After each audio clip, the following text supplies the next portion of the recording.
Po natin ang ating Panginoon. Salamat sa Diyos. Nakakawalo na tayo, no? Pangwalong gabi na ng ating paghahanda. Isang gabi na lang, atin ang ipagdiriwang ang ating kapistahan ng Mahal na Birhen. Kaya sa gabing ito, hayaan niyong pasalamatan natin ang mga nanguna sa ating pagdiriwang at pag-aalay. Kasama natin ang Bagong Barangay Elementary School. Hulaan ko, wala sila. Okay, tama ako. Siyempre kasama natin ang ating mga extraordinary ministers of Holy Communion, ang ating Ministry for Pastoral Care, ang Liturgical Arts, gayon din ang mga kapatid natin sa Barangay 851 na pinangungunahan ng Pamayanan Kristiyano ng Santo Niño. Nandito po ba sila? Siyempre wala, oo. At ang Barangay 853 sa pangunguna po ng Pamayanan Kristiyano ng Loreto. Parang napapansin ko po ilang gabi na tayong hindi po nakukumpleto ang mga pamayanan. Ano po bang nangyayari? Siguro i-check po natin. Baka nalubog na sila sa baha, hindi pa natin nalalaman. Kasi parang napansin nyo ilang gabi na po na hindi po tumatayo, ibig sabihin hindi po sila present. So siyempre, no, kasama po natin bilang ang ating tema ngayon, Inang Peña, ang reyna ng mga may kapangyarihan at kapulisan. No? Samahan niyong i-welcome natin. May mga pulisay sa likod mula po sa Police Community Precinct ng Peña, Francia. No? Mga sir, salamat po. Ngayon din ang mga kapatid natin sa Bureau of Fire Protection. May kasama po ba tayo na nitong mga bumbero? So, syempre po yung ating naging punong tagapagdiwang. Hindi ko na po natatandaan po ni Monsignor, bagong pari po ako, nagmimisa po siya doon sa aking unang assignment, no, sa San Felipe Neri. No, siya po palagi nagmimisa ng 6 to 7, tsaka 7 to 8. At doon ko po siya unang nakilala. Of course, bukod po doon sa katotohanan na galing kami sa the best seminary in the world, San Carlos Seminary. Samahan niyo po akong pasalamatan ang Vicar General ng Military Ordinariate of the Philippines, Reverend Monsignor Gilbert Sones. Mons, maraming salamat po. No? At muli po kayo nakabalik dito sa amin sa Peña, Francia. No? At muli niyo kaming pinaalalahanan na huwag kalimutan at laging isama sa aming panalangin ang ating mga kapulisan.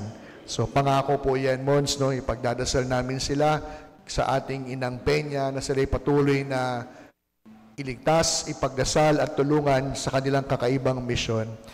Kagaya po ng ating nakagawilian, pagkatapos po ng ating misa, meron tayong pamesa.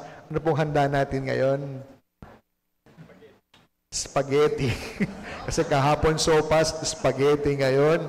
Huwag po kayo uwing wala po kayong bitbit at ang mga kapatid natin natatanggap ng ating hapag ni Inang Peña pagkatapos po ng misa. So muli po bukas, pangungunahan naman tayo ni Reverend Father Roberto de la Cruz. Ang ating tema naman po, si Inang Peña, ang reyna ng mga lumalaban sa bisyo. No?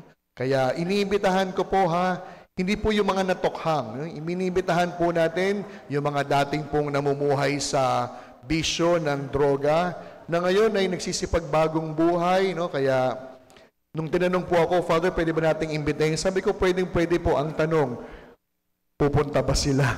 Baka hindi po sila pumunta kasi syempre baka nahihiya po sila. Pero kaya bukas po, para po sa kanila po, no? Yung mga lumalaban sa bisyo at muling tumatayo sa pagbabagong buhay. Sila po yung ating kasama po bukas. At syempre, huling gabi po ng ating nobinaryo. At sa Sabado, magsimba po tayo uli ng gabi. Pangunahan tayo na obispo ng Verac, si Most Reverend Luisito Ochiano, no? Na siyang mangunguna po sa ating pagdiriwang. At sa mga misa po natin sa linggo, 7 ng umaga, 9 ng umaga, pangungunahan ng Vicar General po ng Manila, Reverend Monsignor Reginald Maligdem. At ang ating misa po sa hapon, 5 ng hapon, meron tayong 5 p.m. At ang huling misa po natin, 6 ng gabi. Binago po natin yung ating panggabi upang magbigay daan po sa ating 3 ng hapon na Street Dancing Festival. 3 o'clock po yung ating simula. At ang announcing po ng mga nanalo kung may mananalo, no? Ay ang pagkatapos po ng ating ika-6 na gabi na misa. Pero balita ko po, no, talagang patayan daw talaga, no? Talagang sabi ko, sa Sabado ng gabi, iikot ako para tignan yung mga nagpa-practice. Huy, sabi ko, huwag kayong magpatayan, 50,000 lang to, no? Baka magpatayan po, Father, kasi meron pong Tatarin Festival, street dancing, may premyo, Father, no? Ang first place po, 50, second, 30, ang third po ay 20, at ang consolation po, palakpakan. Nagpapatayan po sila. Ayaw nilang ipakita yung mga steps nila, baka daw makopya. Kaya sama po tayo, no? Tayo sa linggo, 3:00 po ng hapon. So sa inyo pong lahat, maraming salamat po. Magsitayo po ang lahat at ating parangalan ng ating awit, ng ating mahal na Birhen.